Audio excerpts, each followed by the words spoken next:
Hello students, today's lesson is mapping the earth.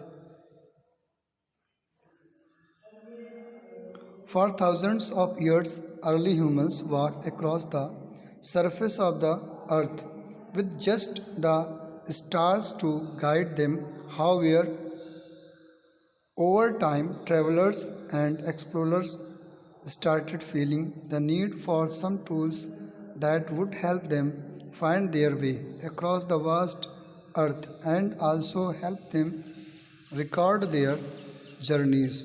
Globes and maps were two of the most important tools invented for the purpose by early geographers.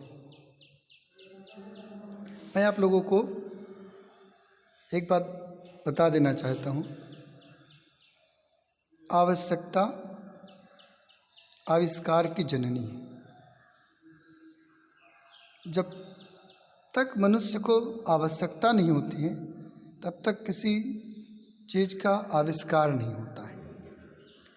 तो जैसा कि इस chapter में बताया गया है, हजारों वर्ष पहले जो सेलर्स थे वो एक छोर से दूसरे छोर पर यात्रा करने के लिए जाया करते थे, तो उन्हें दिशा के बारे में कोई ज्ञान नहीं होता था। बहुत सारी कठिनाइयों का सामना करना पड़ता था। केवल तारों के माध्यम से ही वो दिशाओं के बारे में जान सकते थे, उनकी जानकारी कर सकते थे।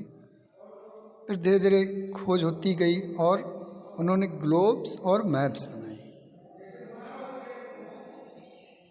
Globes. The globe is a sphere representation of the earth. It spins around an axis, allow us to see the different continents and oceans that make up the surface of the earth. As the globe is round like the earth, it shows us the features of the earth just the way they are without stretching them out of shape. However, globes are large and not easy to carry around. Accurate and well-made globes are also expensive. Therefore, most people who need to locate a place or study a part of earth in details prefer to use a map. देखिए, जैसा हमने बताया था कि globes और maps की खोज की गई जिससे कि हमें सही दिशा का, सही स्थिति का पता चले कि कोई चीज़ कहाँ पर स्थित है। ग्लोब्स एक गोलाकार पृथ्वी का नमूना है जो चारों ओर घूमता रहता है अपनी अक्ष पर, जिसमें हमें विभिन्न प्रकार के कॉन्टिनेंट्स और ओशंस, महाद्वीप और महासागर रिप्रेजेंट किए जाते हैं, दिखाए जाते हैं और पृथ्वी की धरातल को दर्शाता है। पृथ्वी ग्लोब की तरीके से पृथ्वी भी गोल है, इसलिए ग्लोब जो है वो पृथ्वी को ही रिप्रेजेंट करता है। लेकिन इसके साथ एक प्रॉब्लम है कि ग्लोब बड़ा होता है, इसको आप हर जगह आसानी से ले नहीं जा सकते हैं और जो एक ऐसा ग्लोब जो एक्यूरेट स्थान आपको बताता है वो काफ़ी एक्सपेंसिव होता है। इसलिए मैप का उपयोग किया जाता है ताकि एक्सपेंसिव भी ना हो और लाने ले जाने में आसान भी रहे। अब आपको मैप्स के बारे में बताते हैं। Maps, a map is a representation of the earth or a part of it on a flat surface. A map is easy to carry around and is a quick and convenient surface for people. However, as the earth is spherical and a map is flat, not all the parts of the surface of the earth can be shown correctly on a map. Some parts get stretched out of shape. Types of maps.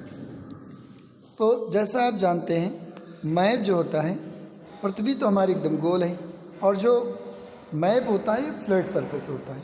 तो flat surface होने से बहुत सारे फ़ायदे हैं कि हम इसको फोल्ड कर सकते हैं आसानी से, कहीं भी ले जा सकते हैं एक स्थान से दूसरे स्थान पर। और जब भी हमें किसी विशेष स्थान के बारे में ज़्यादा जानकारी प्राप्त करनी है तो मैप के माध्यम से, चूँकि इसको अपने हिसाब से पैमाना मान करके हम बनाते हैं, तो ये काफ़ी विस्तृत जानकारी इसमें हम दे सकते हैं।